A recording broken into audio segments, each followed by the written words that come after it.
This session, I think the word benighted comes to mind. You know, it's the afternoon session. You've just had quite a substantial finger lunch, which I hope everybody enjoyed. So everybody's a little bit drowsy.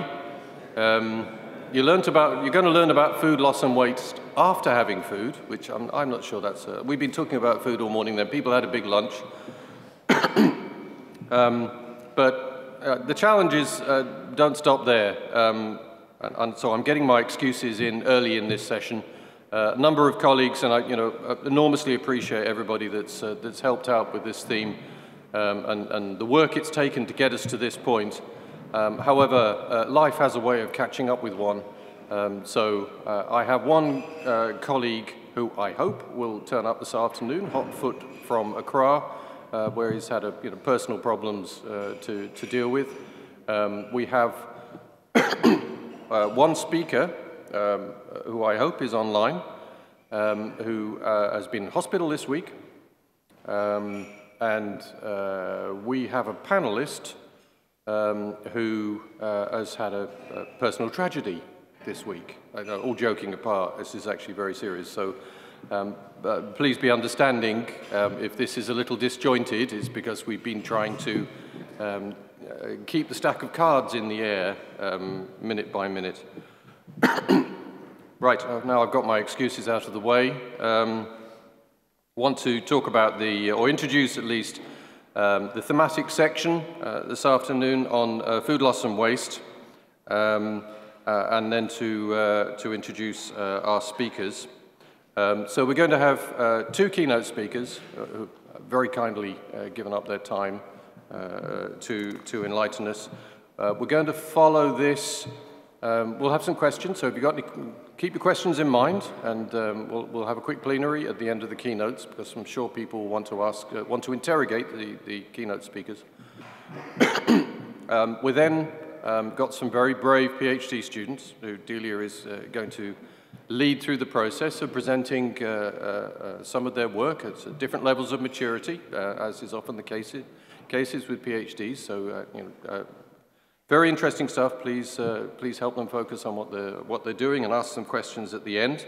We'll then have a tea break, which by then you'll certainly need, and we will come back for a panel discussion. And again, I'm not quite sure who is joining us and who is unable to join us in the panel discussion, so it's all a bit of a mystery tour. So we're not starting from scratch. In this theme, we've had a process over the last two conferences. At the end of every food loss and waste session, we've tried to concentrate ourselves onto 4 or 5 key lessons and key things to take forward into the next session. So this is the third over 3 years conferences we've had. At the end of this session, I'm very grateful to Parag Acharya, who comes up on this cycled thing every now and then. This is a wonderful thing that shows you all the different FaNSI people. If you haven't seen it, it's not on now, but when it is on during the breaks, very nice. Parag has the unenviable task of trying to distill 3 years' worth of work into 5, right? Or maybe 4, maybe 3, I don't know, it depends how he feels.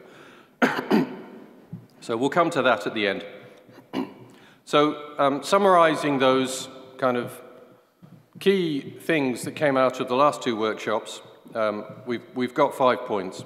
So the first one, the first take-home is that food loss and waste assessment requires long-term relationships. We've been talking a lot about partnerships today.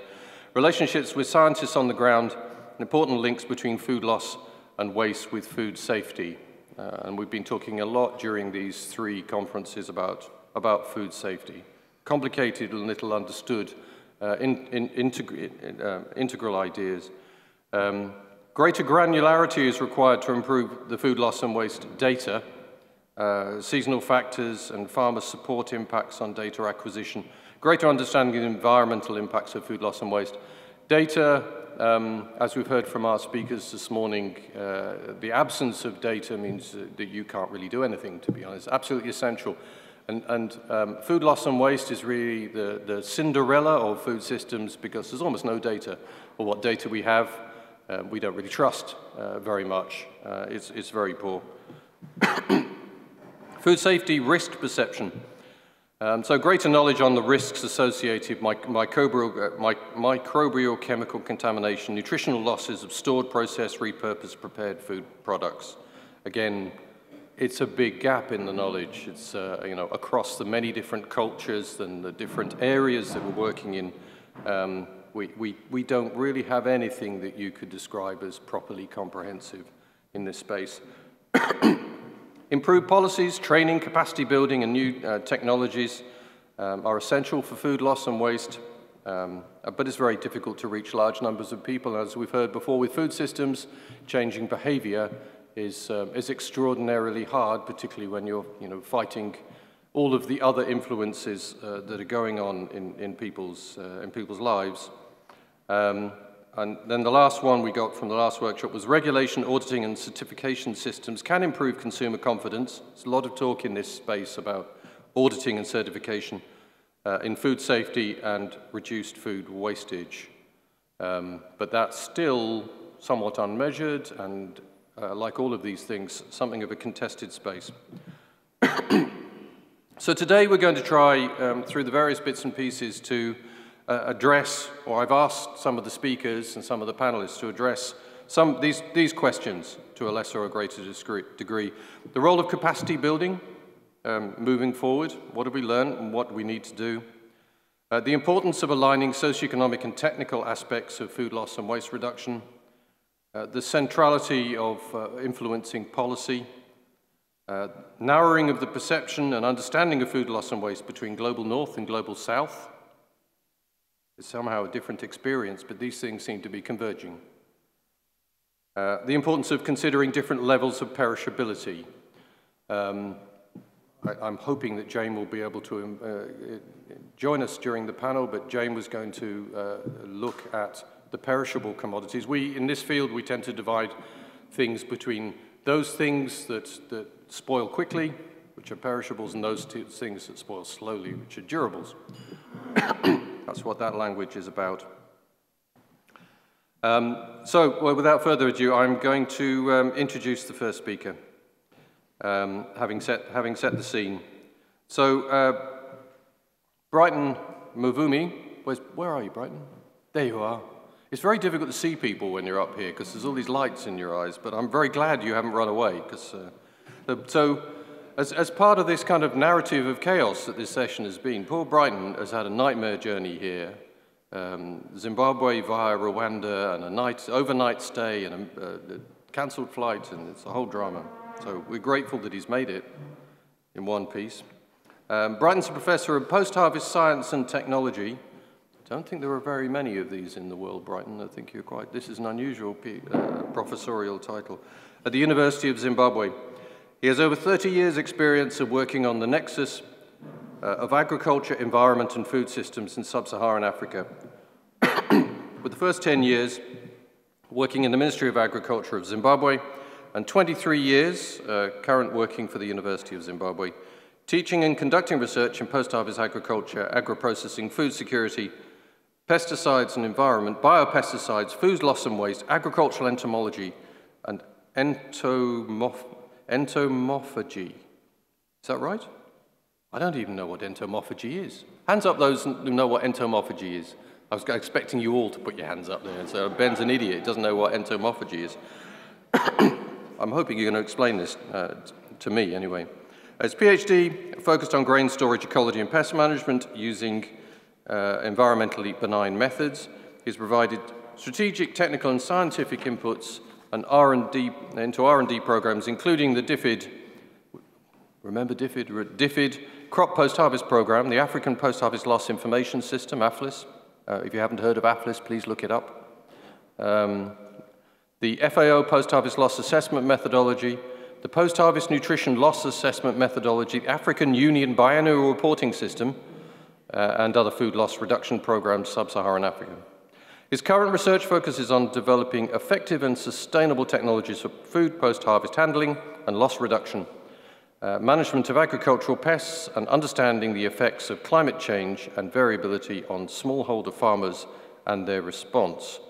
His research outputs are in more than 130 publications, and he is also a regular reviewer in more than 20 international journals. So he's a big, I was going to say a big cheese, but actually he works mainly on grains. So he's maybe he's a big millet in this, or sorghum in this space. Ladies and gentlemen, please give a warm welcome to Brighton Mavumi.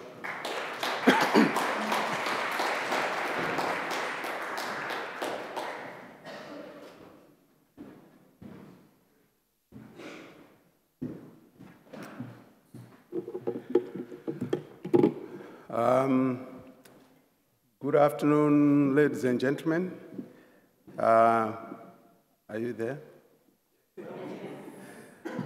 Right. I'm very happy to be here because I'm an alumni of University of Greenwich. I've worked with NRI since the mid-90s, and we have continued to work together in various facets.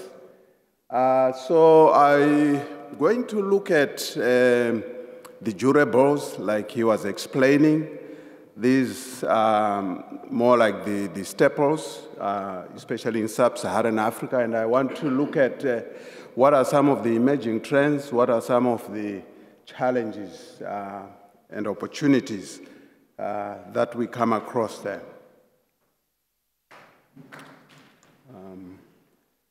So this is the basic outline. Some of them, some of these aspects I will fly past because they've already been covered. So in terms of the context, I think the most important issue here is about population. The population is increasing rapidly to an extent that by 2050 it's estimated that there will be 2.2 billion people, in an increase from 1 billion. And all these, they need food. But the iron of it is that we also have a large number of people, 307 million, who are already suffering from food insecurity. So FAO estimated that we would need to increase food production by 60 to 70%. But this increase in food production is not so easy because you will appreciate that land is a finite resource, and you have to, it involves clearing of more forests and all that, and then that will increase again the carbon footprint. Now we are already short of food, but at the same time, we are losing that we have produced. And so, as an example, in Malawi, 630,000 metric tons of grain lost in 2022, estimated to be in the tune of 100 million. I mean, that's a lot of money. And in many countries in Africa, whilst we are losing this quantity of food, we are also importing food as food aid. And that's unethical. You already have food, you lose it, and then you appeal to other people for food. So there is a big issue there. And then, of course, the model that we have now that has been developed through AFILIS is now able to estimate the nutritional loss as well. So in this case, you are losing energy requirements, which is sufficient to feed more than 2.6 million people. So these losses have got a huge impact. And this is only one country. So I think it has been mentioned that we don't have much attention being paid to post-harvest management, agronomy. People, I think it's also political, because when people go out there with fertilizer, with seed, and they get votes, right? But when you talk about food loss, because it's kind of secret when we talk about storage. It's a secret affair. And so no one, it's hard for you to get the facts, what is happening in there, right? So, but we realize that, you know, you can actually reduce post-harvest losses, you can maintain quality and all that, and also reduce the carbon footprint. I think this has already been mentioned. So we have the continental targets there through Malabo Declaration. I must point out that the weakness of the Malabo Declaration is that the baseline in terms of data wasn't there and is still elusive in many cases, right? So we also would be speaking to quite a number of SDGs if we are able to reduce post-harvest losses. Now, let's come to reality. These guys exist, and they are the ones, they are causing quite a lot of trouble in terms of grain storage. You really have trouble, and especially as we are getting warmer conditions, these are going to be quite problematic. And these are common visuals that you see in developing countries, particularly in Africa. This one, I borrowed it from Prof. Are you there? The rodent specialist there. Rodents are also a big issue when it comes to food loss, particularly because they damage or they consume the juicy part of the grain. So that will affect nutrition, that will affect, because they eat the embryo, it will affect also viability. In Africa, there's still quite a lot of people who retain some of this grain that will be stored as seed. So if it is damaged, then you don't have a crop in the next year.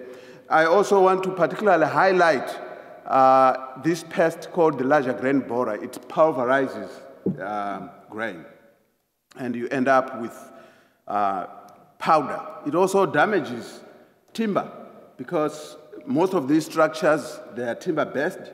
Let's also not forget the legumes, the protein source that we badly need out there.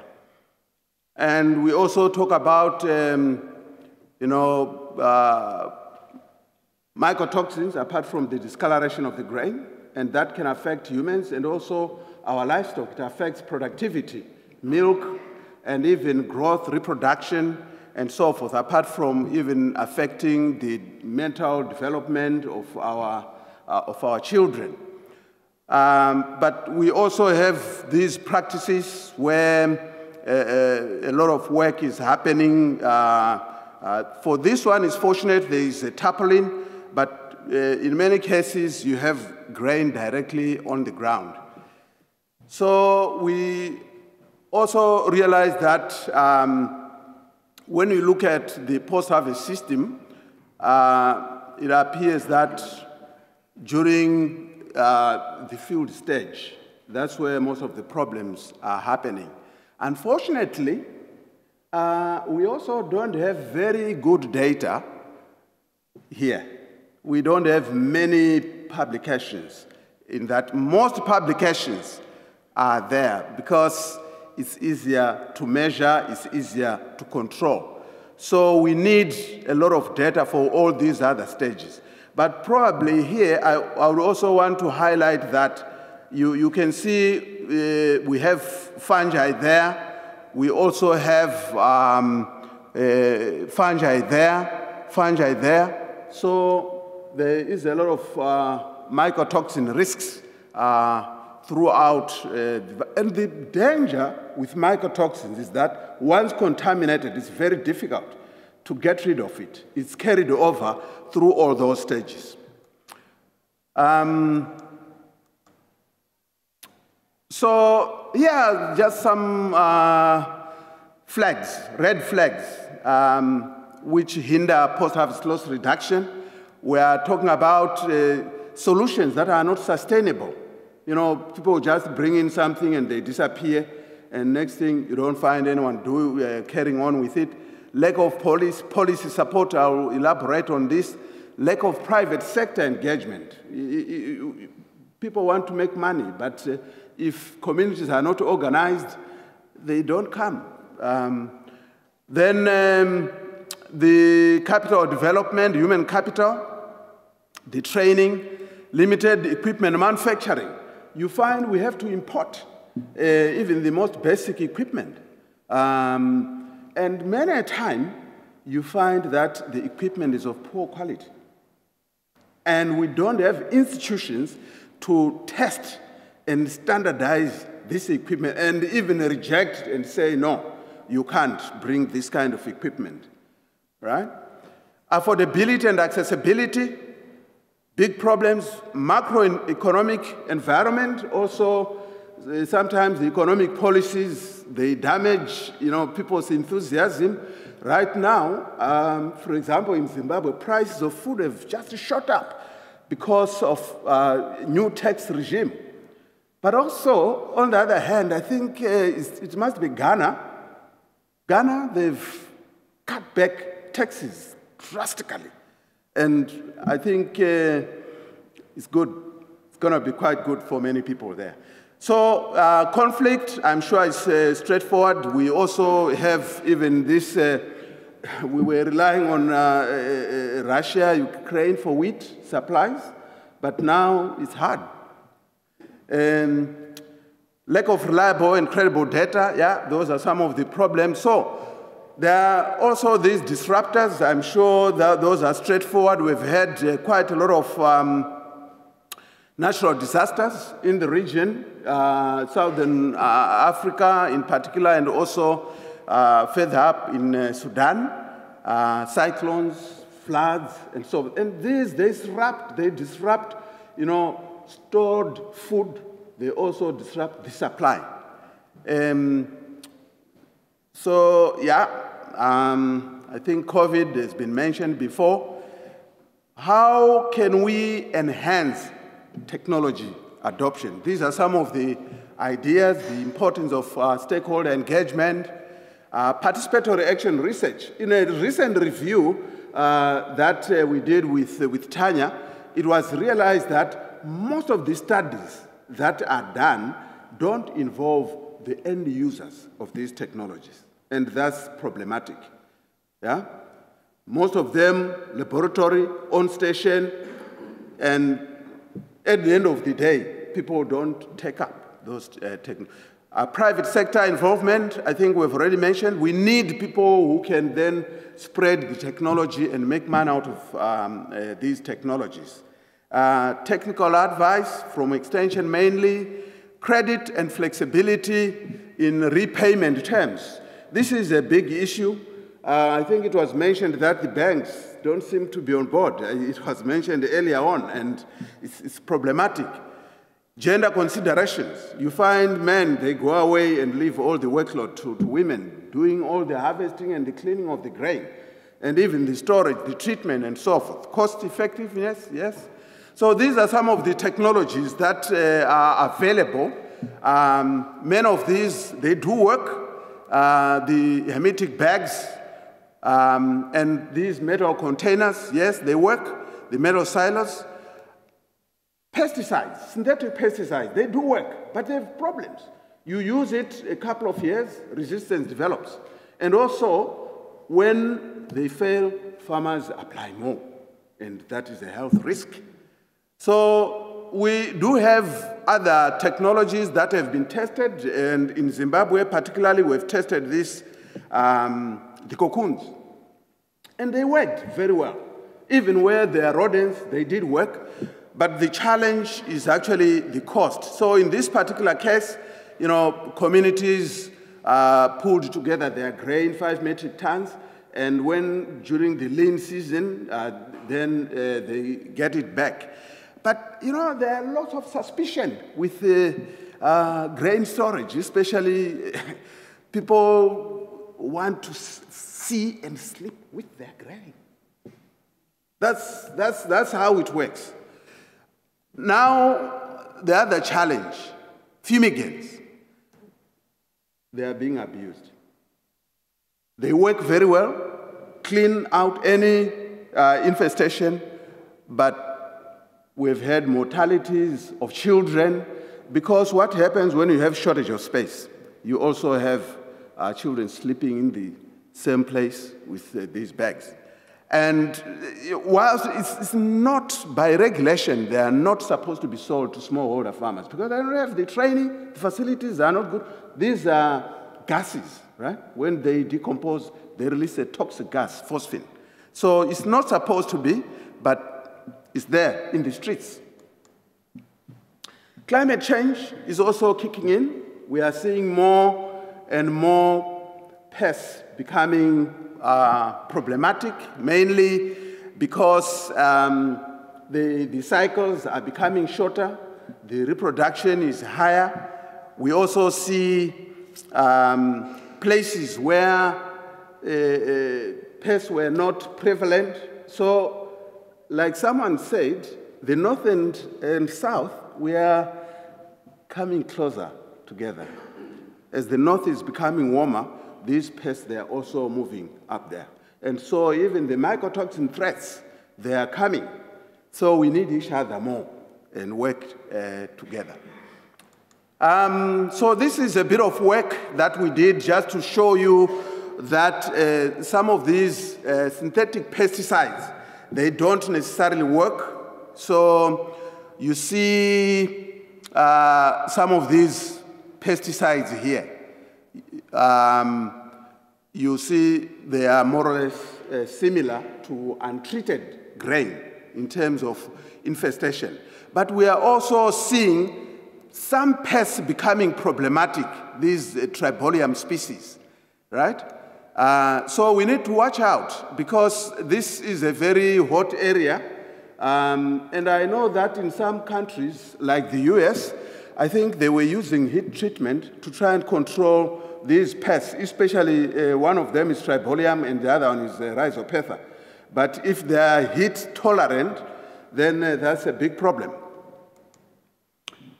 So this one, again, it's another year, but now we are looking at the actual technologies. We are looking at the hermetic bags.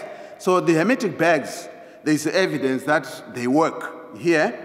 The metal silo, yes, it also does work, but you know, these pesticides are failing in areas where there's a lot of heat. So we need to come up with some alternatives. But also you notice that we're also using some traditional methods in these participatory trials that we conducted.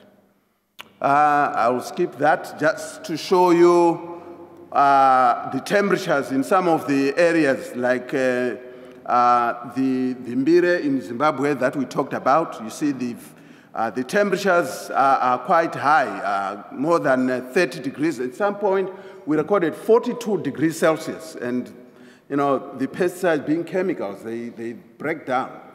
Yeah? So we are also talking about the efficacy of some of these technologies like the hermetic bags. This is a very recent publication that came out, which shows that you know, the hermetic technology works very well in terms of minimizing mycotoxin contamination. And if you notice, this blue line is the critical limit. So all these exceed the critical limit of 15 parts per billion. And so this technology can help to reduce mycotoxin contamination. We also, I think we've mentioned a bit about climate change, so we can skip that. Capacity development, this is a key area in Africa. We need to work on this. We need to deal with, we need to deal with farmers, we need to do with extension staff. When we do these participatory trials, give a chance to stakeholders, farmers in particular, to scrutinize the results and rank them and reject some technologies that don't work, right? We are also talking about higher levels of training, right? I'm glad here there's a very high concentration of PhD students. We need these, you know, Ben is getting out of the system now, right? We need replacements. You know, this grayness is a sign that you are not going back, eh? Oh, really? So we talk about even the hermetic metal silos that we talked. We need to train people, but not just train in terms of making them, in terms of the business side of things. So they need to come together, make these, sell them as a company, sort of. But the problem is they work as individuals, and many times, that's why we are not making much progress. Right, networking is key. You cannot, these days, you can't survive on your own. So we do have a very strong network, the African Post-Harvest Loss Information System, which is a network of experts in Africa.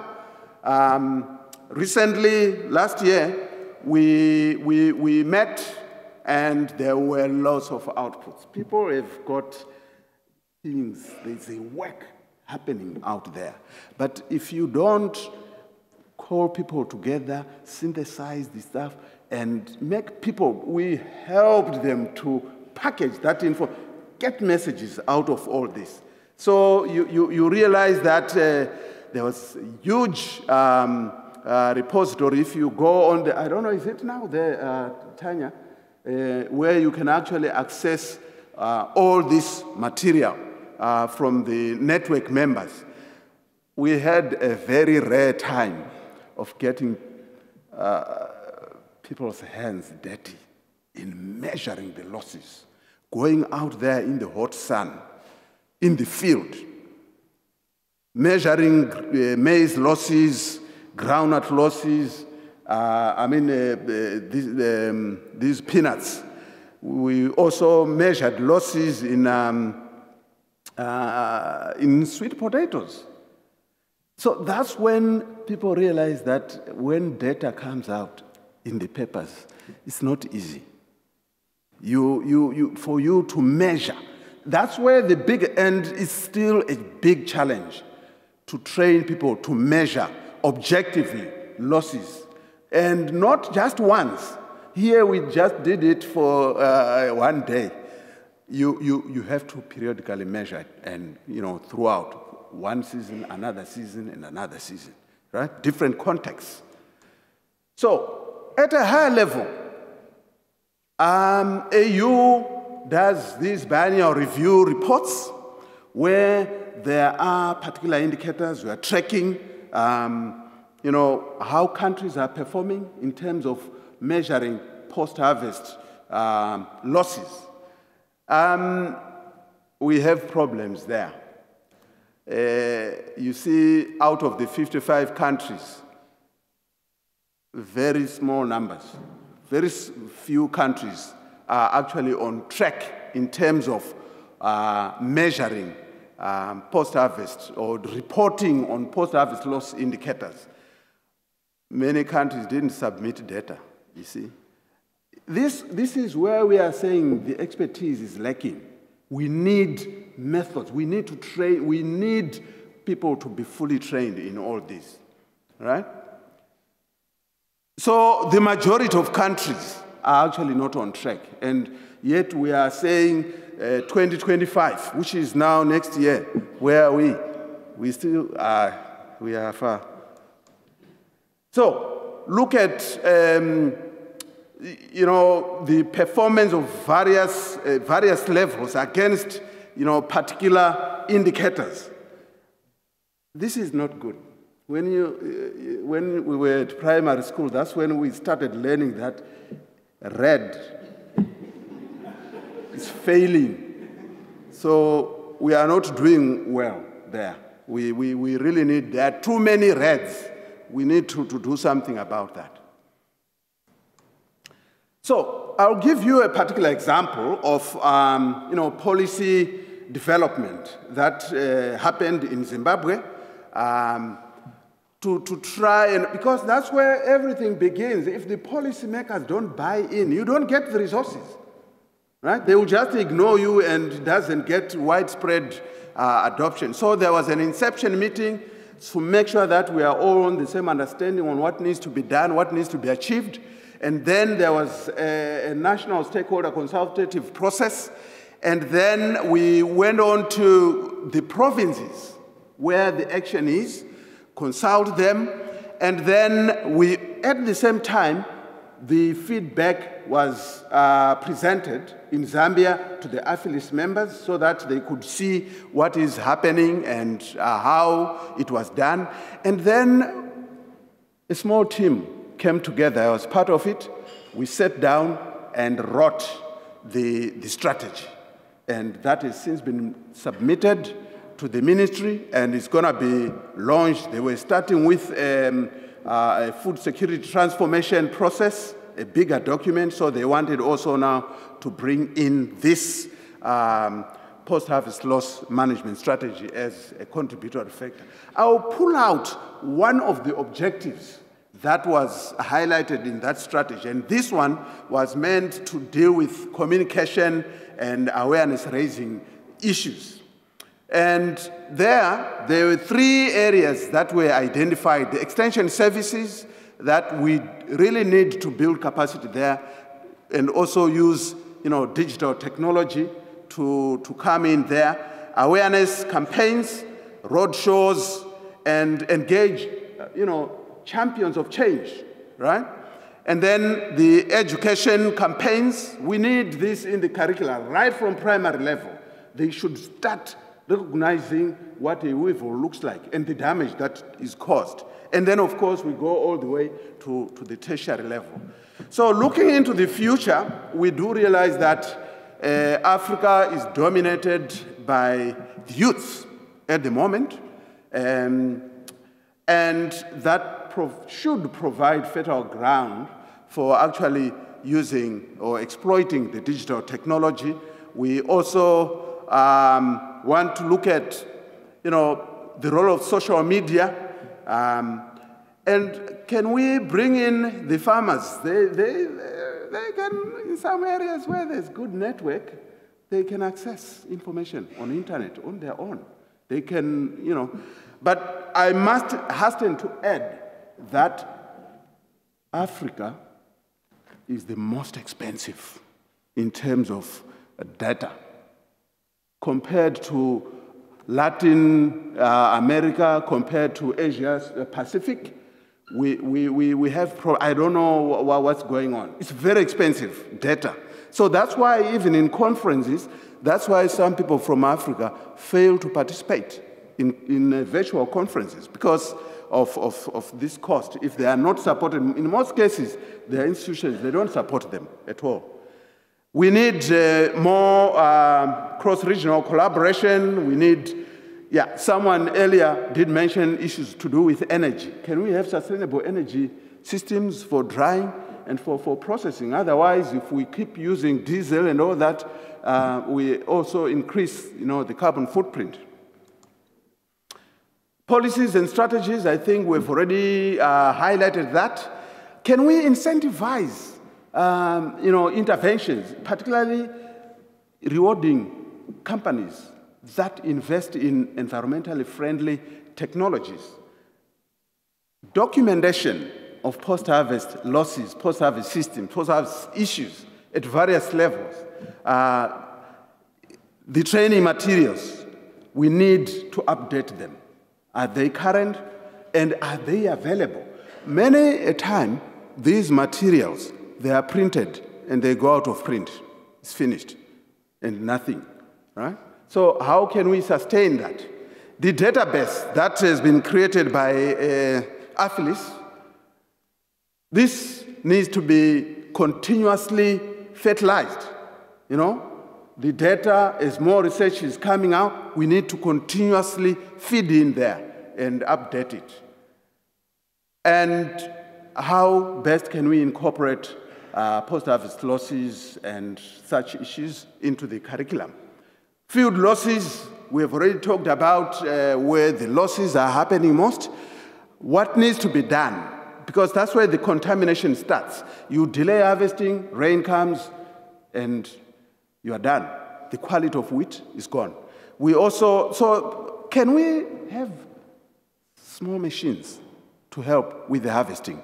Because you harvest maize, you are bringing in wheat in many areas. And especially after the Ukraine disturbance, you now need to produce your own.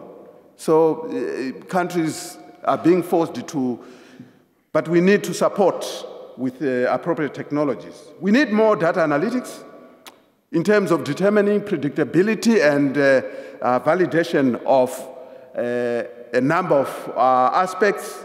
Invasive pests like the larger grain borer, is it still there? We do have questions. A natural enemy was released at some point to deal with this pest, but we don't know whether it is still there, whether it is working, is it problematic? Aflatoxins, can we predict that? There was some work that was done, but data. Countries, we need to analyze what is happening. Nutritional losses is a new dimension that is just coming. Food waste, I deliberately didn't include it in my title there. It's a domain on its own. And in Africa, there was a wide belief that, no, we don't talk about food waste. But I think there are a couple of reports earlier on in here. We saw that there's some work that is going on. And in South Africa, there's some work that is going on. But we need to build on that evidence. So let me take this opportunity to thank you all for your attention, and particularly the FaNSI team for inviting me to meet all of you. We want to move from there to there. This reminds me of a video that was once developed, collaboration with NRI, from dust to grain. That's where we want to go, and not the other way. Thank you very much for your attention. Thank you. Sit near the front so we can ask you questions. Okay, it's quite a tense bit now, so I'm hoping that Professor Opara is online. He is, and will magically appear on this screen. He's had a bit of a drama this week, but I'll leave it to him to say what's happened if he wants to. But while we're waiting for him, I'll do his introduction. He's there. That's what you look like. That's fantastic. Very nice to see you. And you look really healthy as well, so that's excellent news. Thank you, colleagues. Thank you very much. I appreciate it. Thank you. Don't start yet, because I need to big you up before you kick off. Right, so Umezuruike Linus Opara is Distinguished Professor at Stellenbosch University. I'm very jealous of you, those of you that have been to Stellenbosch, really beautiful place to be a distinguished professor in South Africa. He's chair of the DSI, NRI, SARCHI, so that's a very long acronym, Professor Opara, in post-harvest technology, and founding director of the Africa Institute for Post-Harvest Technology, a graduate in agricultural engineering from University of Nigeria, and with a PhD from Massey University, New Zealand. He's published 350 peer-reviewed articles. Professor Opara has received numerous awards and honors for his productivity and impact. Productivity, absolutely, it's an amazing productivity. And impact in scientific research, including the African Union Kwame Nkrumah Continental Award for Life and Earth Science, and a whole list more. He's editor of many journals, and I don't want to keep him waiting for too long, because this list is extraordinarily long. He's currently leading the establishment of the International Center for Biotechnology in Nsukka, Nigeria, a Category 2 center for under the auspices of UNESCO, focusing on food security, tropical diseases, and bioresources conservation in Africa. And from a personal point of view, Professor Opara, I know it's been a tough few days, so we really appreciate that you've been able to join us. So the floor is yours. So thank you very much, colleagues. I think I should begin by really apologizing to you, the organizers, and my colleagues in audience for a couple of reasons. One is that I'm unfortunately not able to join you physically, even though I had committed myself since last year with Tanya and all of you that I've been with you. I have had a few personal challenges that it is not just possible for me to fly.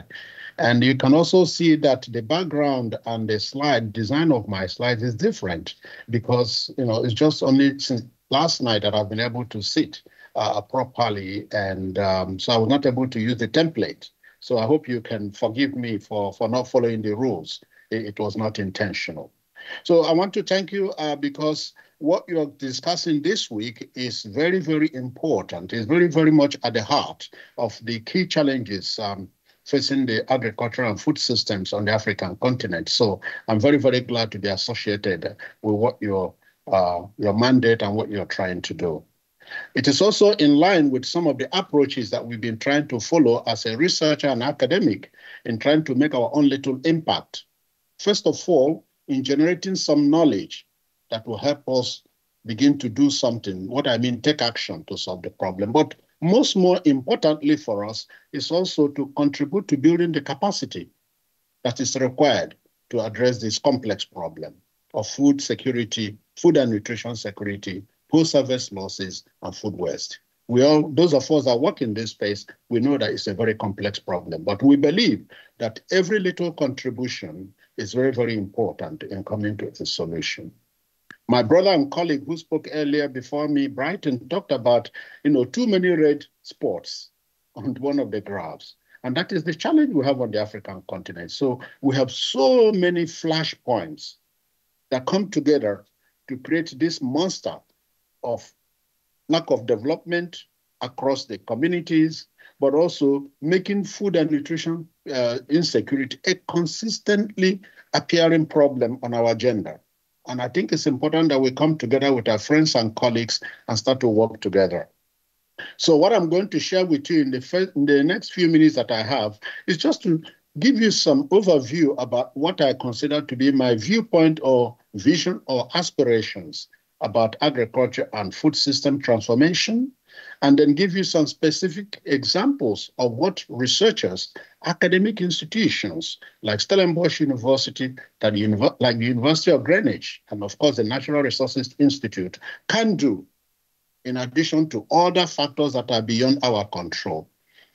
You have a long history of action in this area, not only on the African continent, but globally. I remember as a young professor in New Zealand, many, many years ago, coming to NRI to come and do my literature review when I was invited to write a couple of book chapters on cassava, on yam, on sweet potato, and cocoyam. And where else could I go in the world to get that rich information that enabled me to write those 4 book chapters? So what I'm trying to emphasize here is that I think you have a good history. Perhaps we need to now begin to think about other new areas where you can actually grow that history into new opportunities. Next slide, please. And so what is the problem? So I see 2 problems here, which can kind of summarize the complexity of those challenges. One is that we do have an inefficient and inequitable agri-food system.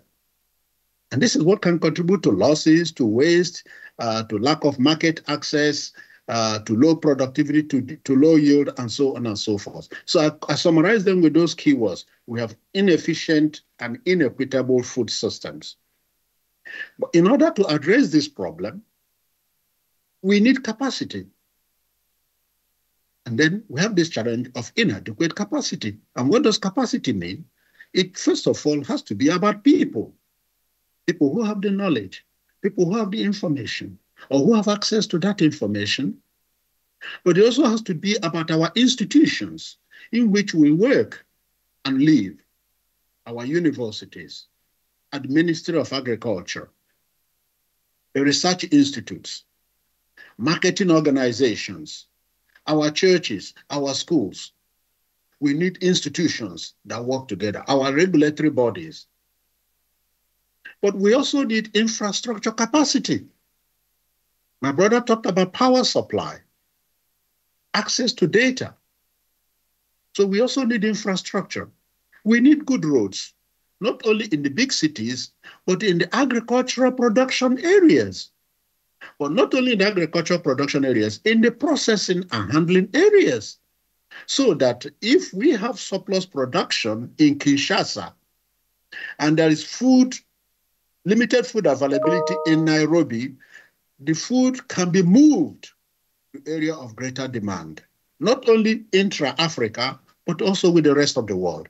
So we must think about capacity in those areas. And what I want to emphasize here is, we, people like myself who work in university and research organizations, we have to domesticate this challenge of capacity.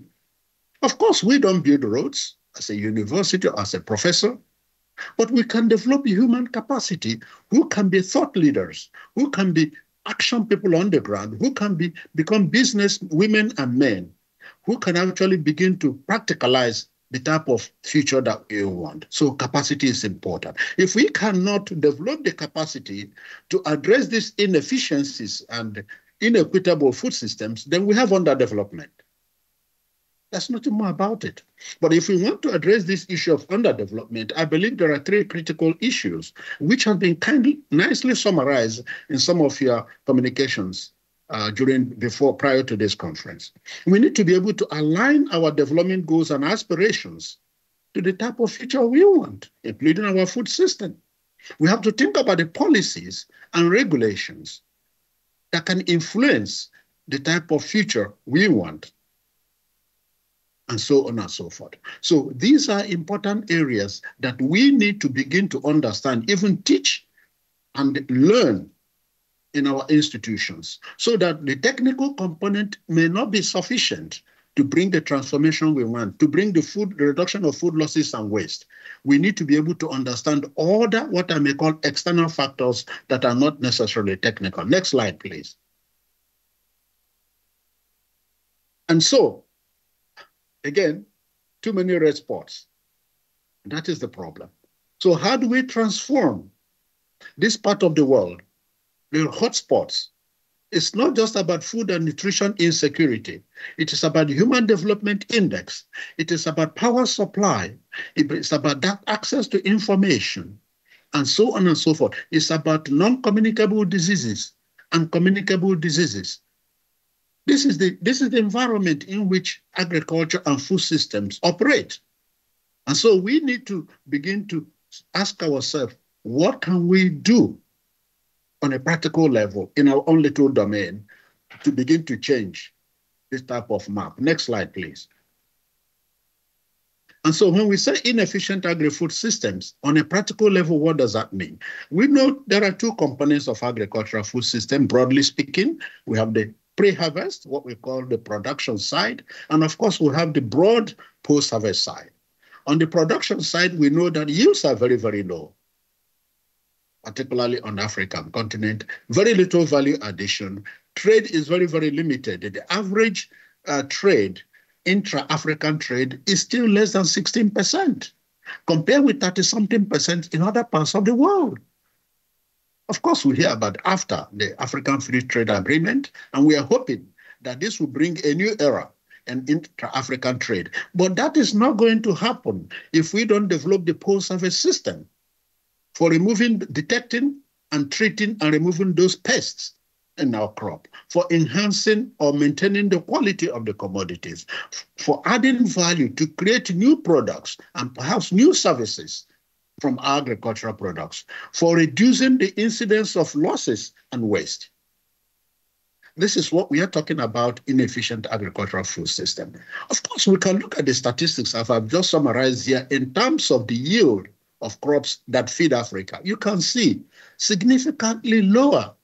Even those crops that are primarily produced on the African continent, and I call them the crops that feed Africa, but look at in other regions of the world where they are also cultivated, yields are often 2 times higher. So there's a production problem. But it's not just about production problem. Next slide, please. And so because we have a huge production problem, most policymakers, most investors, most development partners will just talk about increasing production. And you get these statistics that we need to grow food production by up to 70% in the next 20, 30, or 40 years in order to meet population demand. While that may be very, very true for some commodities, for some value chains, but we also know that the problem is not just about production, because in many value chains, we often lose up to 40% of what is produced. Now, I'm not a business person, but I do know that if I collect my salary and on my way from the bank home, and I just lose 20, 30% of it without anything else, then I have a problem. Next slide, please.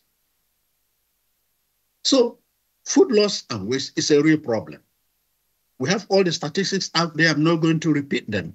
But what I just want to emphasize on this particular side is that just think about, let's focus on Africa at the moment. Rough estimate about 48 billion US dollars worth of food that is produced and doesn't make it to the consumer. But at the same time, every year, Africa spends more than $40 billion every year to import the same kind of food or alternative types of food to meet local demand. This is a problem. I have no problem with trade, but we must trade. That is the history of modernization. And that's why we want to move away from subsistence to market-driven agri-food system. But we have to bring something to the market as well. So we cannot, on one hand, produce very little and lose about 40 to 50% of it, and then sometimes even borrow money to import the deficit in the food. It makes more sense to invest a little bit more to reduce those losses and waste that occur at the places or in the value chains where they are produced. And if you look at the map, the graph below that I've put there is about maybe close to 10 years old, but the trend is very, very similar. This is the value chain of citrus, let's say oranges, from the Western Cape of South Africa to Europe. Each of those bars you see in the graph indicate to you the value of that particular step or stage in the value chain. Just look at packaging alone, the value of packaging. Now, if you're a farmer or a producer and you have access to this type of information, and you want to make rational economic decision on where to play along the value chain, you probably feel that people that are downstream in the value chain are actually shortchanging those that are upstream. So that is the reality. So there is value, there's greater value in post-harvest. And I often tell my students that production is less than 50% of the issue of agriculture. And so if we want to add value, if you want to create more value propositions, if you want to have more money in the pockets of farmers or traders and value chain operators, we need to invest in post-harvest and loss reduction strategies. Next slide, please. So the other dimension, which is very, very relevant to institutions like us and the Greenwich University, is the issue of science, technology, and innovation. For every technology we talk about, whether we're talking about hematic bags, whether we're talking about chemical treatments to reduce incidence of pests, whether we're looking at packaging, many of them have come out of investigations done by people elsewhere. And then, of course, which have been applied on a commercial scale to become business propositions. So investment in science, technology, and innovation should not be the domain of only one part of society. If the poor do not invest in their future, then they're likely going to remain poor forever. So that means on the African continent, we have to be concerned about the level of investment and action in the area of science, technology, and innovation. If you look at the statistics, they're all out there. I'm not going to bore you with them. We do know that we have the lowest number of researchers per capita around the world. In terms of research outputs, also the lowest. Expenditure and investment in research also the lowest. The number of PhDs or masters, just as an indication, not the most important, but just an indication of investment in science, technology, innovation is also low, and so on and so forth. If you put all this together, what does it mean? It means that our readiness to tackle this problem of post-harvest losses and waste is the lowest compared with the rest of the world. So where the answer is going to come from? Where is the help going to come from? Next slide, please. And so in terms of response, the African Union, as the apex continental body in terms of governance, has come up with what we call Agenda 2063, which is the Africa we want. Incidentally, this came out perhaps a couple of years before the SDGs, the 17 SDGs of the United Nations. But they all speak to each other. There are particular aspects of this Agenda 2063 which also speak to science, technology, and innovation, and so on and so forth. But usually we call these aspirations because there is no investment, direct investment. There is nothing holding, binding everybody that you must do this. So now it is up to the member countries and the business people and local governments and state governments or regional governments to do what they can or what they want to do for their own environment. So this provides a common speaking language for everyone to understand that these issues are important to us on the African continent and the world at large. Next slide, please. And so if you put it together, because we're talking about the Africa we want, so I will be asking myself, what type of food system do I want? What type of agri-food system do we want in Africa? And I summarize them with 3 key points. We want high productivity, not at the expense of the environment of our future generations. We need good post-harvest systems that can create value-added products and services. By so doing, we reduce losses and waste.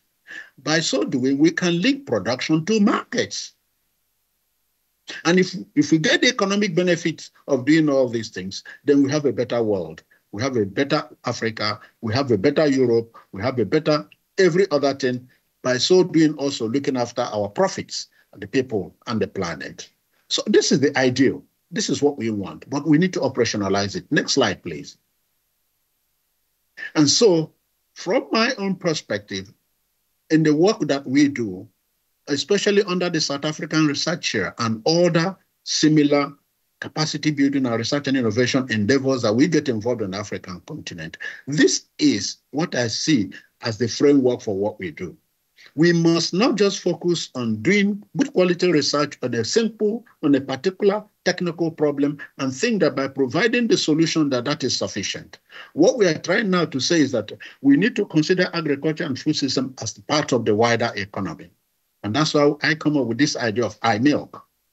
We must think about markets because we know that subsistence agriculture is not enough.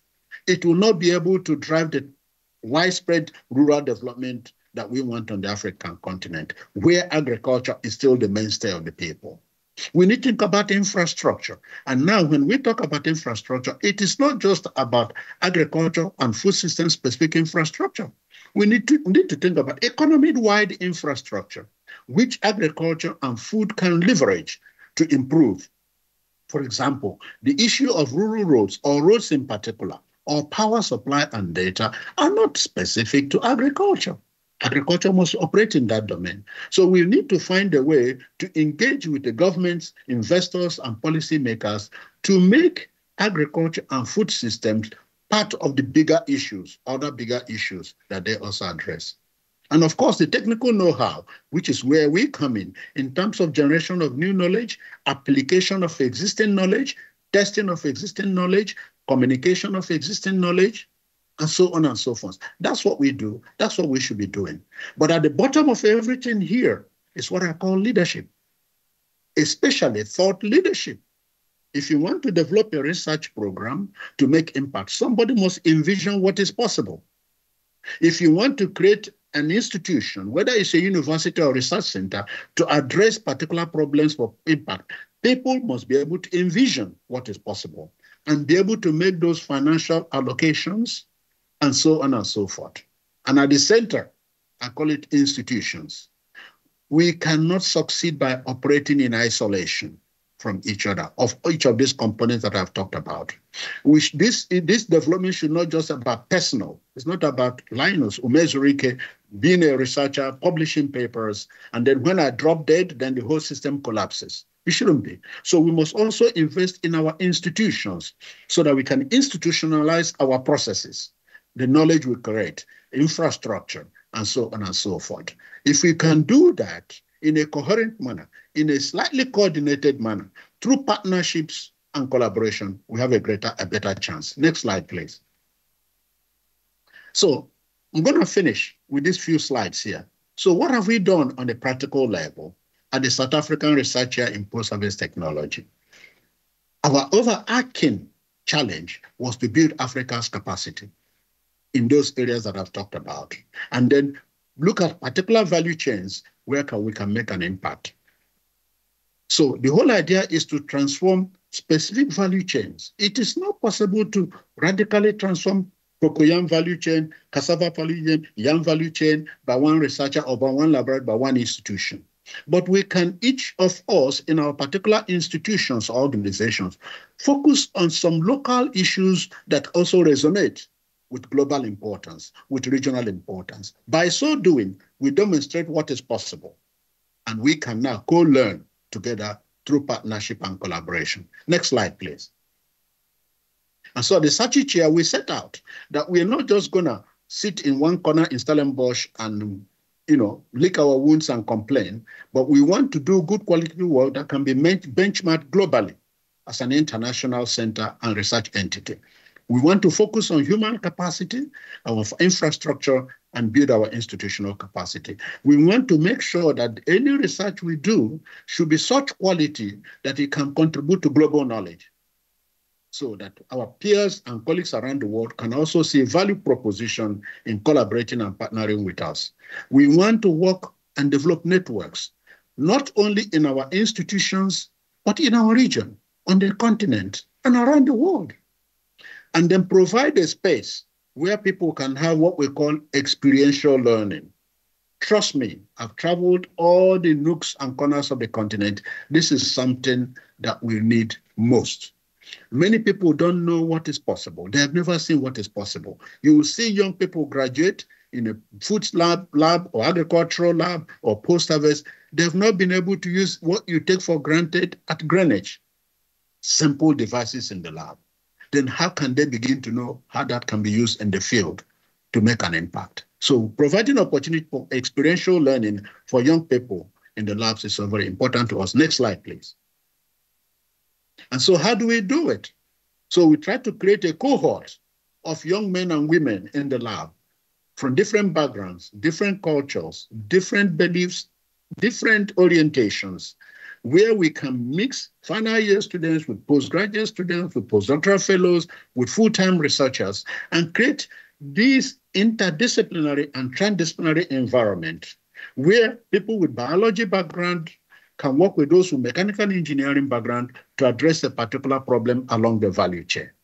This was the philosophy, and that was the approach that we followed. We didn't only do that, we also look for opportunities where we can create networks for people to meet on the African continent to address particular problem. For example, what you see on the left-hand side here, or my left-hand side, what I call Afro-Ageng, is Pan-African Society for Agricultural Engineering. It was formed under this chair because myself elected as the president of the International Commission on Agriculture and Biosystems Engineering, and there was no network on the African continent bringing everybody together. So we saw it an opportunity where we can gather and share knowledge and experiences. These are the kind of things that can happen when you begin to create a critical mass of actors in a particular institution or region. Next slide, please.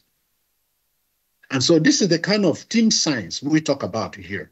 We have graduated students in engineering, in the Faculty of Science, in the Faculty of Agriculture and Agricultural Sciences. We collaborate with colleagues in medicine, and some of them may not be specifically laboratory work, but sharing of protocols, methodologies, giving lectures. Sometimes I hope their inspiring lectures to the younger ones before they can decide whether or not to move to graduate studies. Working in this kind of environment, we believe, is a fertile ground in order for us to be able to develop the kind of capacity that can address the complex challenges of food losses and food waste. Next slide, please. And so, practical example, about 15 years ago, thereabout when I arrived in Stellenbosch in South Africa, if you plotted the graph of pomegranate production globally, South Africa was just a little tiny dot. If you search for the literature on production of new knowledge in terms of research, outputs, in peer-reviewed journals, South Africa will not exist on its own. Fast forward, 10 years later, South Africa and Stellenbosch University and the African continent have collectively become the highest source of new knowledge and technology on post-harvest handling and agro-processing of pomegranate globally. How was that possible? Just one particular crop, one particular value chain.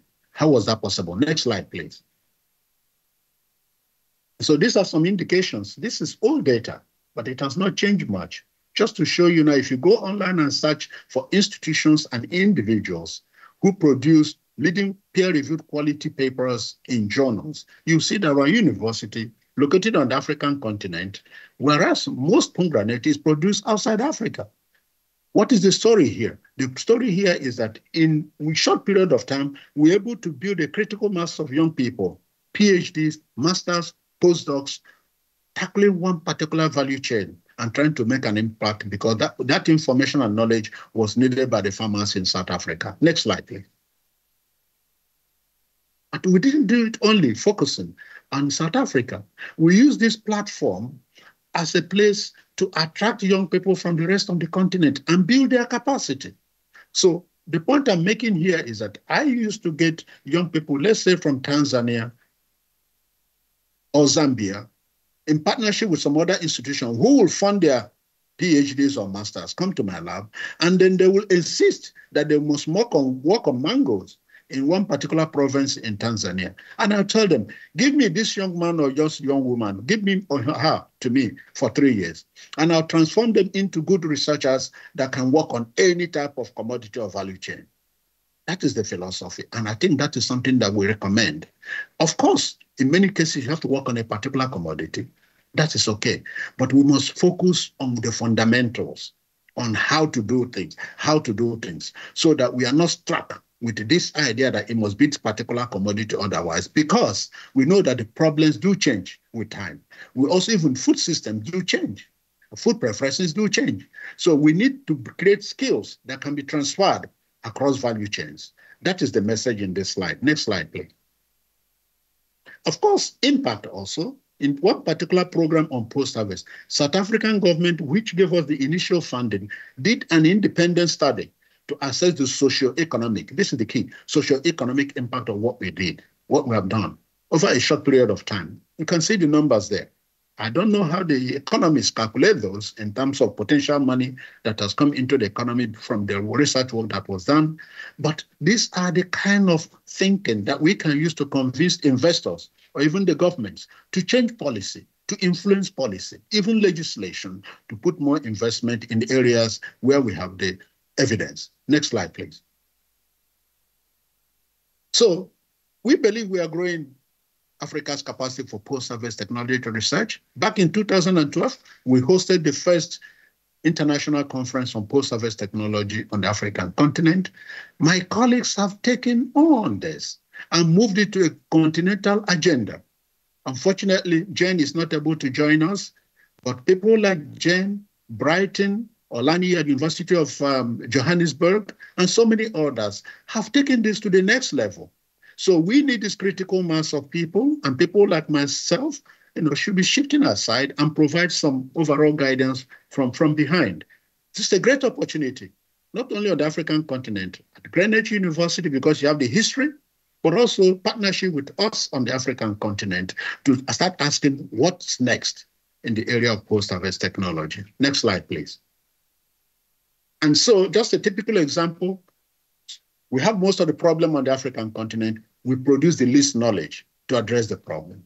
I did some studies a few years back, and you can see the years, the period, looking at the premier journal for post-harvest technology, globally, post-harvest technology, biology and technology. Look at the contributions from Africa.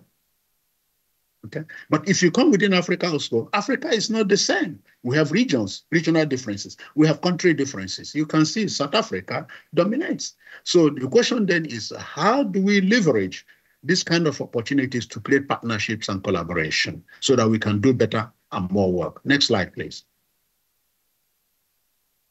There are lessons to learn from the rest of the world. I remember I was at the meeting in Australia back in the 1990s when the Journal of Post-Harvest Biology and Technology was formed. The first meeting was held in Australia, and I attended that conference. Now, if you look at the graph, you look at the top graph, you see China's contribution and Spain to articles during that time, over that period that I've just shown you over there. Look at the skyrocket of contributions. Now, on the right-hand side extreme, look at also the sharp decline from North America, United States in particular. So there is something about making investment, deliberate, conscious investment in particular areas that are of importance.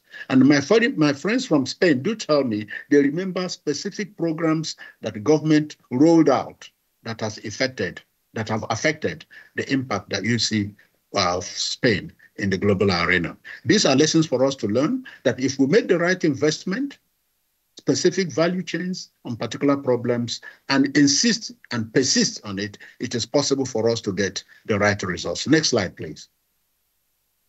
So on a final note, my friends and colleagues, the issue of post-harvest losses and waste, we must always look at it as a symptom of a problem. In this case, I believe it's a symptom of inefficient and inequitable agri-food systems.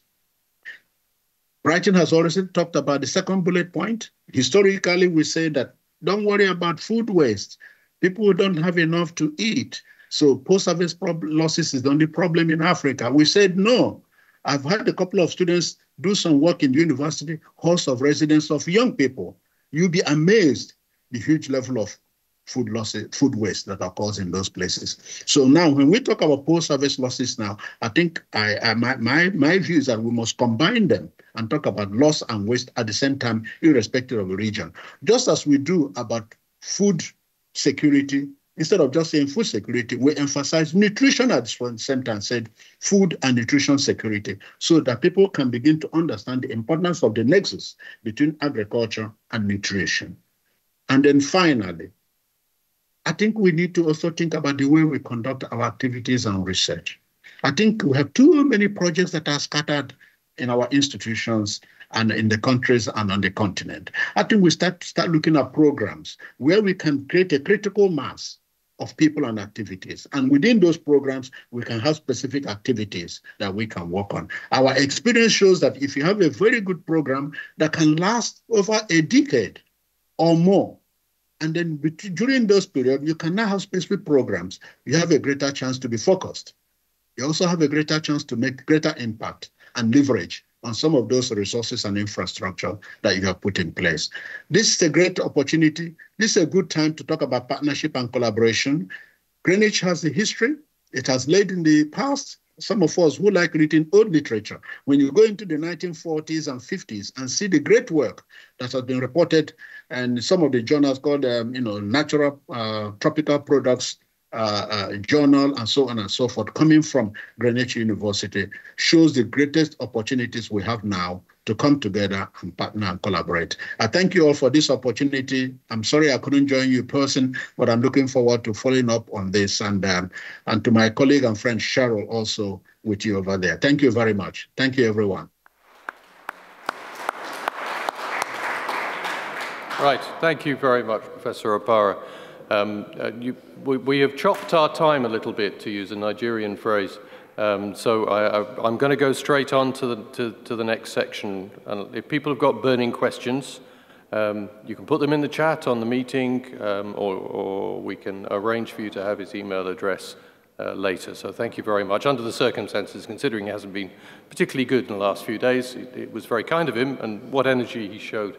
So I had a long screed to introduce Professor Delia Grace Randolph, but I'd advise you to go to her Wikipedia page which summarizes it very nicely. Everybody should have a Wikipedia page. Delia is going to help us with the next generation of post-harvest researchers. Thank you, Delia.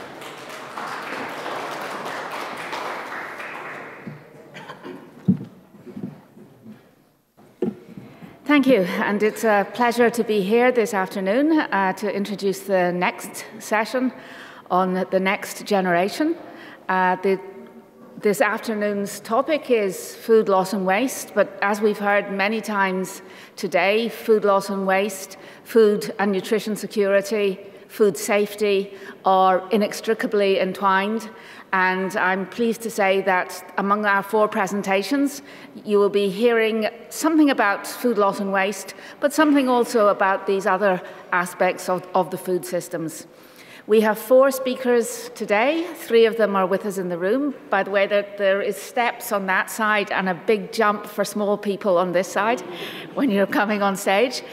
And one person is going to join us virtually. It covers the spectrum from upstream research into technologies, which are essential for improving food safety, food loss and waste, to actually interventions on the ground and how we can trial those, and then how interventions can go from pilot scale, can go from proof of concept to scalable, sustainable approaches, and then policy, how enabling policy is also essential for change in food systems. So with that, let me introduce our first speaker, Ms. Himadri Pal, who is going to present on a conceptual framework for understanding the relationships between food safety, food loss and waste, and illustrate it with some of her field work from Africa and Asia. Over to you, Himadri.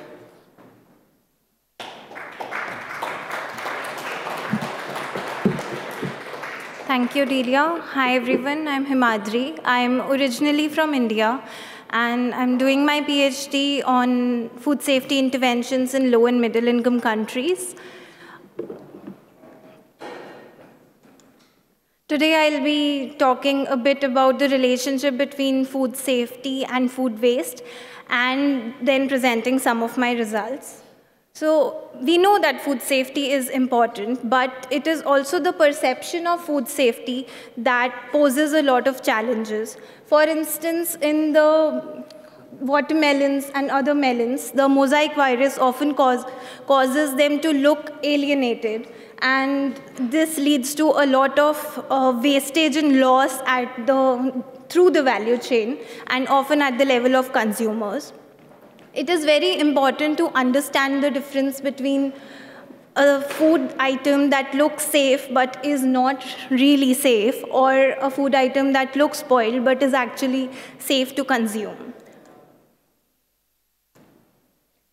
So there was recently a study which talked about the relationship between food safety, food waste, and per capita income. The study found out that food waste possibly reduces with an increase in income because people are able to understand and reduce the difference between perception of food safety and the actual food safety. But this is also with the assumption that with increase in income, there is also an increase in the knowledge and awareness about this difference.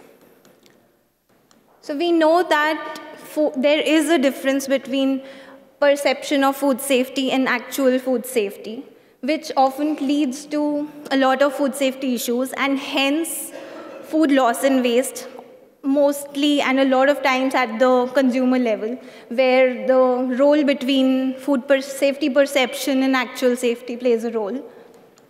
So there are solutions to that. Firstly, training interventions can help spread awareness and reduce this gap between perception and actual risk of food.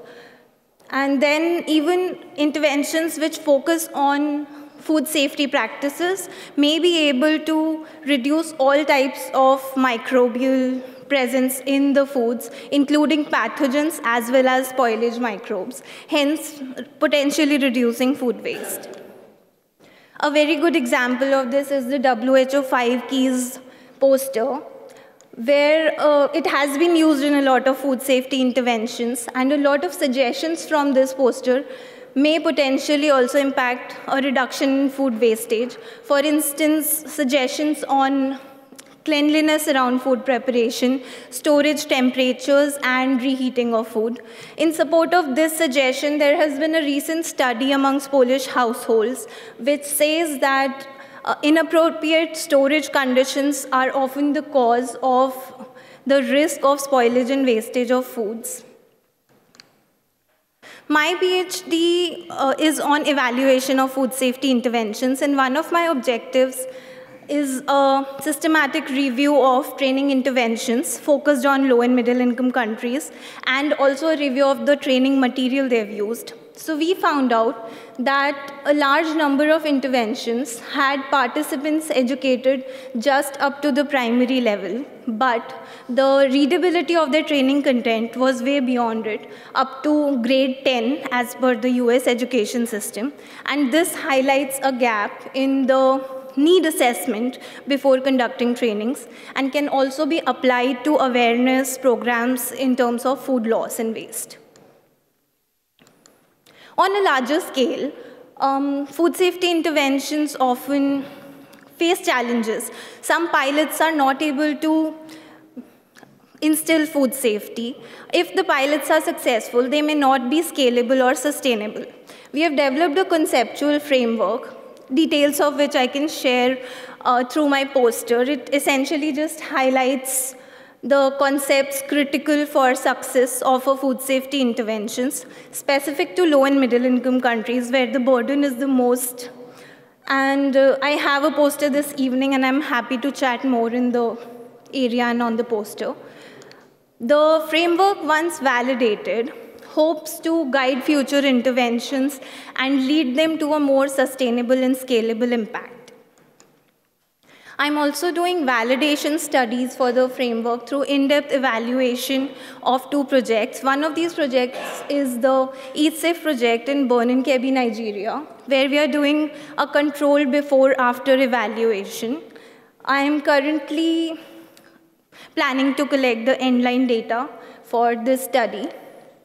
And we are also doing a qualitative evaluation of the APART project in India, which is on the dairy and pork value chain, where we are doing focus group discussions and key informant interviews. I'm currently analyzing the data and writing up my findings.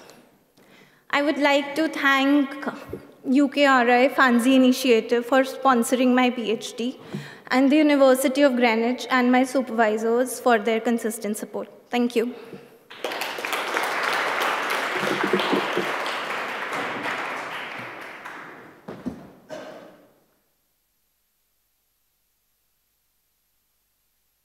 Thank you very much. And now to our second presenter, who is conducting her PhD on food safety policy and legislation in Cambodia, whereas as in many low and middle income countries, there have been recent, potentially profound changes in food safety policy and regulation. So over to Shui San.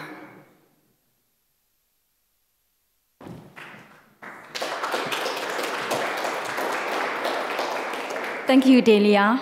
And good afternoon, everyone. My name is Shui, and I am a postgraduate research student at NRI. I am in my second year. Today, I am going to present about the biological hazards found in products of animal origin in Cambodia from 2000 to 2022. This systematic review was conducted under the guidance of my supervisor listed here. This is the overview of my presentation. So let me start with the background information.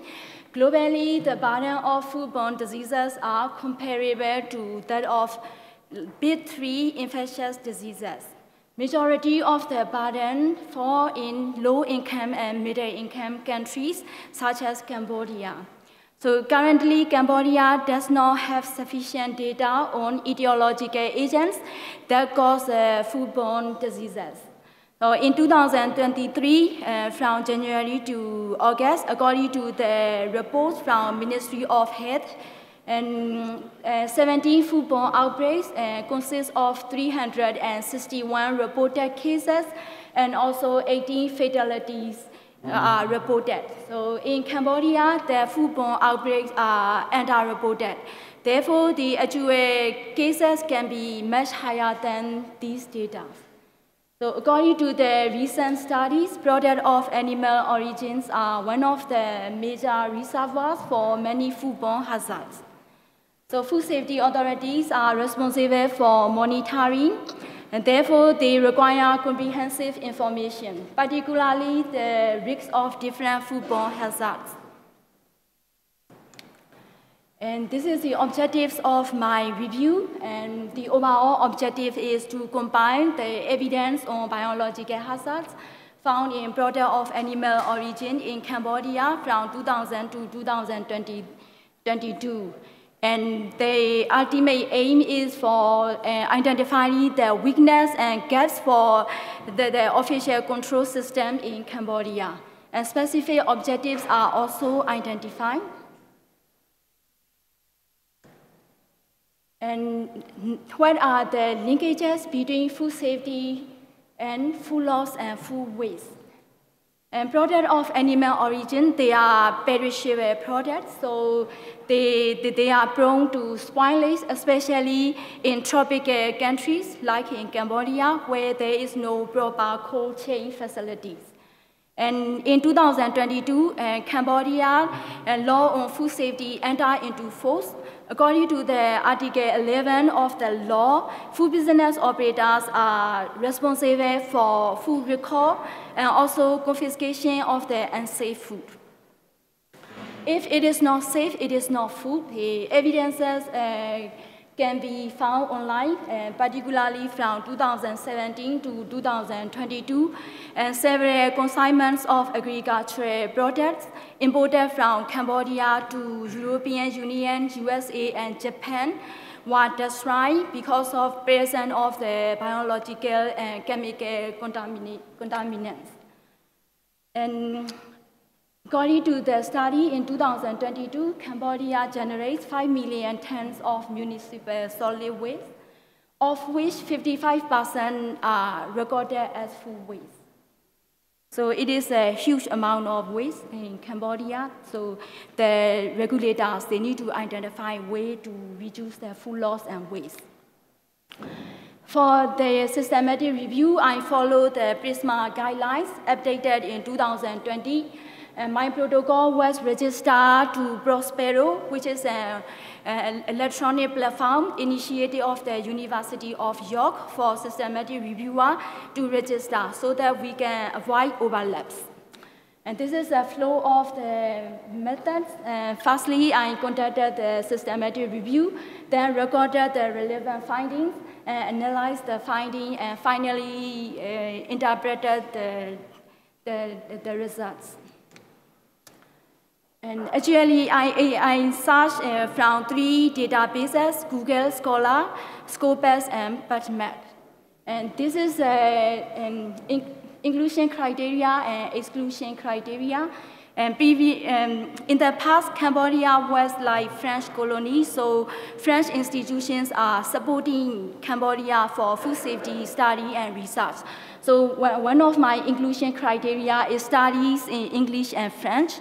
Only one paper was identified in French, but I did not include it because it did not present the data I require. And this is a PRISMA flowchart showing identification, screening, and included studies. I started with more than 8,000 studies, and finally I extracted the data from 46 studies. And I also present about the excluded reports and also the reasons. And now let me proceed with the different types of study initiatives in Cambodia reported from 2000 to 2022. And there are 3 different types of initiatives. The first type is national initiatives. It means the study was conducted by the research institution in Cambodia. And second type is a joint initiative, bilaterally or multilaterally. And the third type is international initiative, and it means the research were conducted without any involvement of the national institution. And this is the frequency of study for each type of biological hazards. And here you see the largest number of studies are about parasites in fish and fishery products. And it doesn't work. It doesn't work, I'm sorry. I'm trying to go to the next slide. Oh, yeah. And yeah, this is a publication trend over 22 years, and this is very clear. Food safety studies are increasing recently. This is a geographical coverage of the study, and similar to previous study conducted in Burkina Faso, and the largest number of studies were conducted in the capital of Cambodia, which is Phnom Penh, 22 studies in total. On the other hand, only one study conducted in some provinces, such as Pai Linh, Kep, and also in Mondulkiri. And this is a prevalence of viruses in bats, and the highest level of prevalence was reported in samples taken from restaurants in Kampong Cham province. And you also see there are like different types of bacteria and also the various level of prevalence. And like presence of E. coli and Staphylococcus aureus indicate the lack of sanitation and hygiene practices. This is the prevalence of biological hazards in pigs and pox, and bacteria and also parasites. And Salmonella species are reported as the highest prevalence level.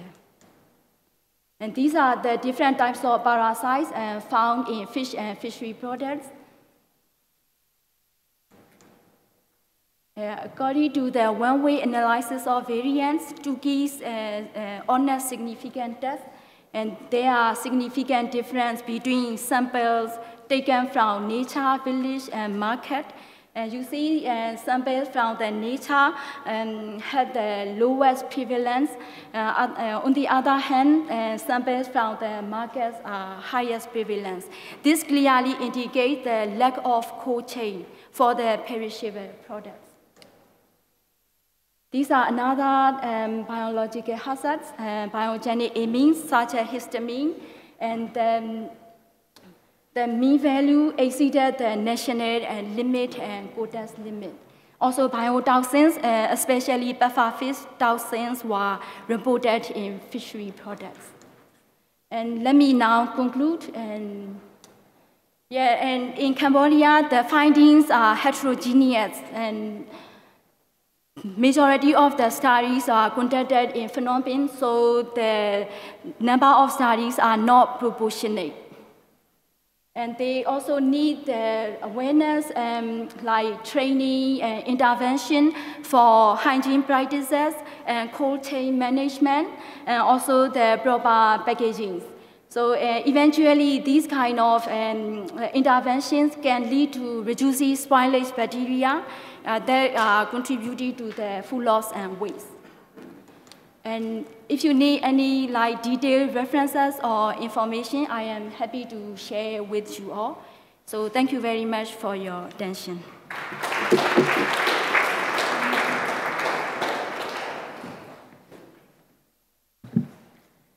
Thank you. And this will be, when it is published, the first ever systematic literature review on hazards in food in Cambodia, and as such is an important source of evidence to inform the validation of the new food safety policy in Cambodia.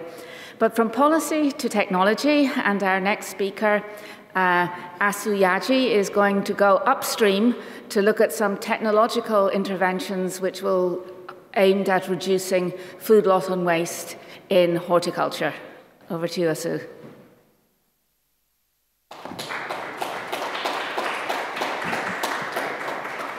Thank you very much. Good afternoon, everyone. My name is Asu Yaji, and I'll be presenting this afternoon on antifungal activity of volatile compounds associated with Neonectria ditissima infection in apples to control pathogens of post-harvest decay. Apples are one among the most popular fruits in the whole world, and literature has it that global production is up to about 95 million metric tons annually. And like other fruits and crops, it is also subject to food loss and waste. Food loss and waste are important issues of global food security. Food is lost at different aspects of production, from the farm until it gets to the actual consumer. Post-harvest diseases of apples make up a major part of the economic losses incurred during apple production, and annual losses have been reported to vary from about 5% to 35% before it reaches the final consumer. To ensure the control of post-harvest losses of apples, technologies have been developed to help store apples after harvest for long periods. These improved technologies help to also maintain the quality of the apple for about 6 to 12 months. But we also know that there are some pathogens that affect the apples in stores, which leads to decay and food loss of the apples. We have a variety of bacterial and fungal species that are responsible for post-harvest losses. Common among them are botrytis, penicillium, and of importance to me in the research is Neonectria ditissima. This is a serious fungal pathogen that affects apples at all stages of apple production, from the nursery to the field to fruit on the trees and even fruits in store. And this causes significant losses. And now the problem is, the reason why we have significant losses of apples in store is because early non-visual detection is nearly impossible. And therefore, there is a need to come up with ways to enable us to detect diseases of post-harvest decay in stores early enough for intervention. Also, before fruits are taken into stores, they are treated to some chemical fungicides. And with increasing concerns about the health risk of fungicides, there's need to provide alternatives to chemical fungicides. So to help us do that, we're thinking, how do we enable early detection of diseases without physically looking at the fruit? And we looked at some factors that determine the apple fruit quality. And we looked at the aroma. We discovered that there are distinct volatiles that are produced during fruit ripening that impact on the flavor of the fruit and contribute to the quality of the fruit. And we know that post-harvest pathogens are able to change the concentration or the expression of these volatiles, and we thought to look at that. And this brings us to the aim of the research. We're thinking, is there a way can we identify volatiles, or can we identify a change in the expression of the volatiles that are associated with these fungus before visible signs of infections are seen, or after visible signs of infections are seen, which can be used as can be used as markers for early detection of the disease. And also among these volatiles that we have, among the volatiles that we would find in the research, do any of them have antifungal capacity, which can be used as alternative to chemical fungicides? So to do that, we inoculated some apples with the fungus, and we captured volatiles that were given off weekly as the disease progressed. And then we analyzed it and got the volatiles that were produced during infection and the volatiles that were produced in the non-inoculated samples. And we got results that showed that unique volatiles were given off in the infected apples as the disease progressed, and in general, the expression of the volatiles in the healthy was found to be higher than in the infected. I have a poster up with a more detailed result, and I'll be happy to share that with anyone who comes around. But then going forward, we found that the antifungal efficacy of some of the volatiles that we got in the study. And I'm presenting here two of them. So we found two compounds. We found styrene, which appears to be a key volatile associated with later stages of Neonectria ditissima infection in Gala. And this has also been reported as an important fungal metabolite. We also found another compound, which is called terpin-4-ol, and is identified as a natural host plant defense compound. So while we think styrene is being given off by the fungus, we also think that terpene-4-ol is given off by the fruit in defense to the infection by the fungus. So we went ahead to evaluate the inhibitory capacity of this compound to the fungus in vitro. And why did we do this? We know that fungicides are common practices as a post-harvest treatment to control fruit decay. But then with the concerns about the use of chemical fungicides, attentions have been drawn to essential oils, which are biodegradable, safe, and can be alternatives to chemical fungicide. Why did we do this? Sorry to take you back. Terpene-4-ol has been identified as a component of an essential oil, which is the tea tree oil. That's why we're talking about attention being drawn to essential oils. And so we tested the antifungal efficacy of these two compounds on fungus and other fungal pathogens that are responsible for post-harvest decay of apples.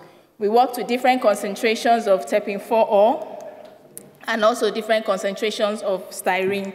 And the results we found show that at higher concentrations that were used, so we worked on both the mycelia and the spores of the fungus. This shows that at the highest concentration, which was used for the mycelia growth, which is 1,000 parts per mole, the highest concentrations completely inhibited the in vitro growth of mycelia growth of Neonectria ditissima.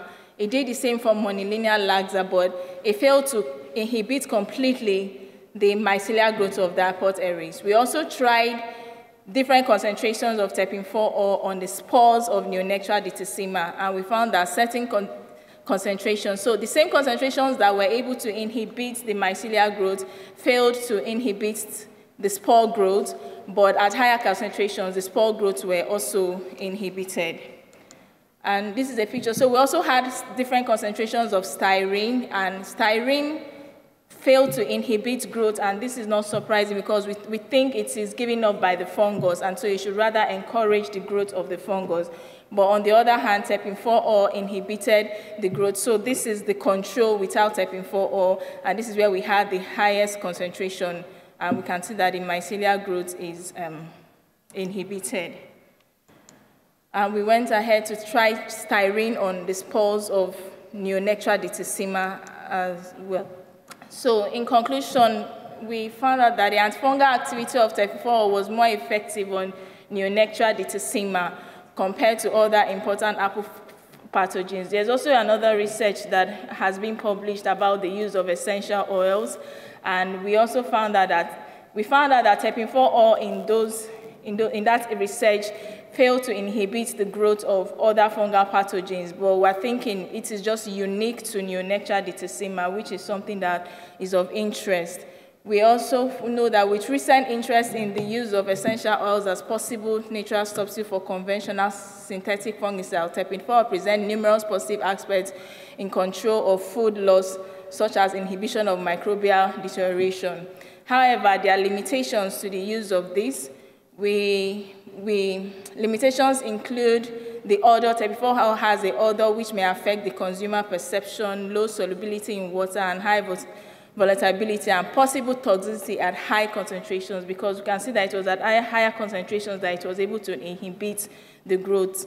So if this is supposed to be used as an alternative, all of this needs to be considered. But however, we know that through developing a better understanding of terpene-4-ol and other essential oils, a working concentration range can be achieved to effectively manage storage fruits, diseases, and decay, thereby reducing food loss and waste. Thank you.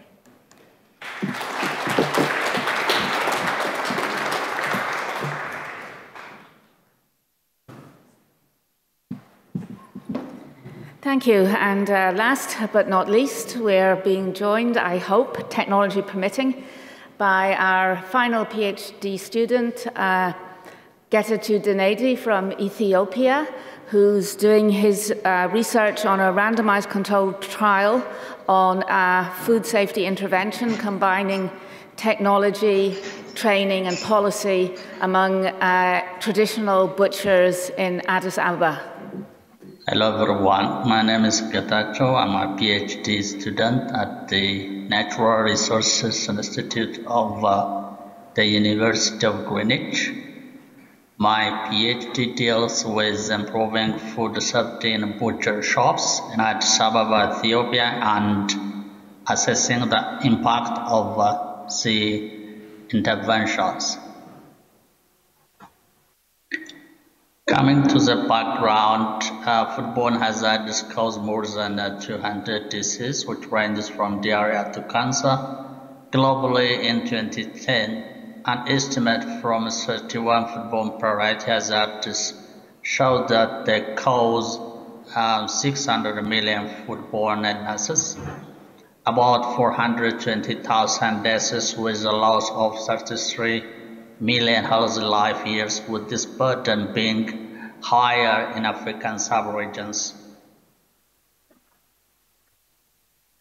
Of the food commodities, animal source foods are supposed to be of high risk because they are prone to contamination with foodborne pathogens. However, their consumption is expected to increase in the low and middle income countries in the coming years, requiring appropriate food safety management in these areas. Therefore, tested affordable and effective interventions that target value chain actors using different types of food safety interventions would be very crucial to mitigate the problems associated with foodborne hazards. This PhD project considers value chain actors using a combination of different intervention packages. The research objectives of my PhD project includes reviewing and inspection of food businesses to describe rating and disclosure systems that score on those as a novel incentive-based solution for food safety in low and middle income countries. Testing the effectiveness of a combination of training, technology, and motivation in improving microbiological quality of meat sold by vendors, and assessing the effectiveness of a combination of training, technology, and motivation in improving food safety knowledge, attitudes, and practices of meat vendors working in meat shops.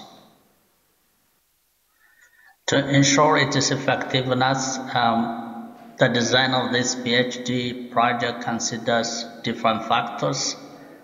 First is value chain actors, which include meat vendors, consumers, and food authorities. Meat vendors will be our study participants, while we work in close collaboration with food authorities, as well as we provide training for food authorities or regulators to improve their capacity in food safety. The project also considers a combination of interventions, including training, provision of simple technologies, motivation, and an inspection of meat shops with provision of rating of the inspection and encouraging meat vendors to post their rating so that consumers could identify the meat shops with their rating levels.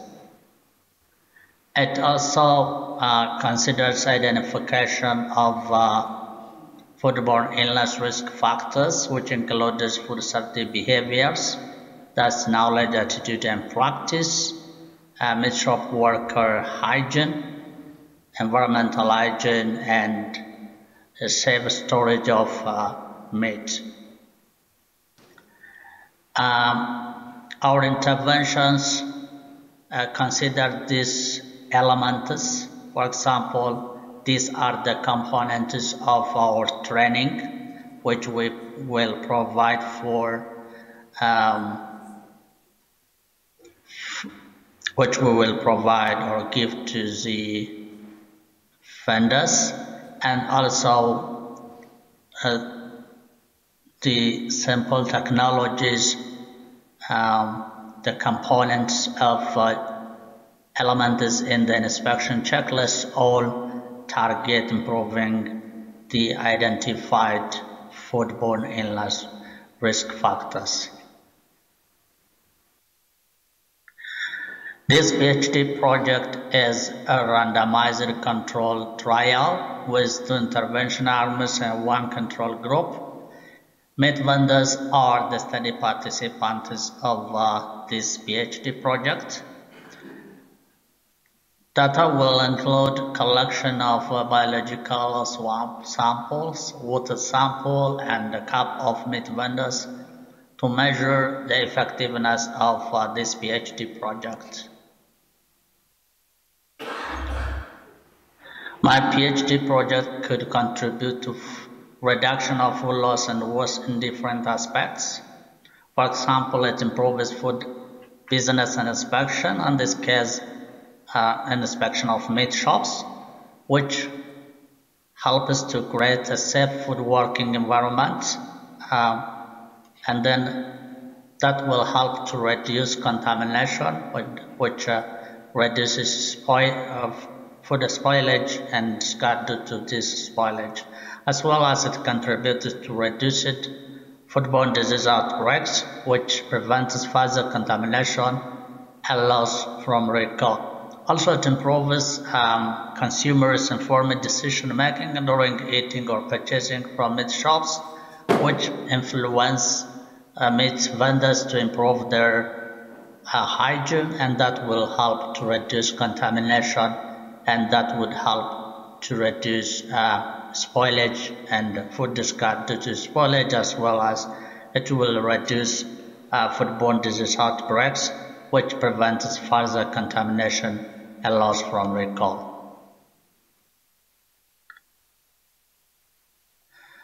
Moreover, this PhD project could contribute to reduction of food loss and waste through improving meat vendors' food safety practices and the identified foodborne illness risk factors, which help to reduce microbial contamination and reduce spoilage and food discard due to spoilage. It also improves food authorities' capacities, which helps to create enabling food safety environment that would help to improve safer production and that reduce contamination, which would also reduce spoilage and food discard due to spoilage. This PhD project could also contribute to reduction of food loss and waste through improving appropriate food storage and improving supply of safer food. I would like to acknowledge my supervisors at the Universities of Greenwich, Ellery, and University of Minnesota, and also the organizers of this workshop. Thank you for your attention.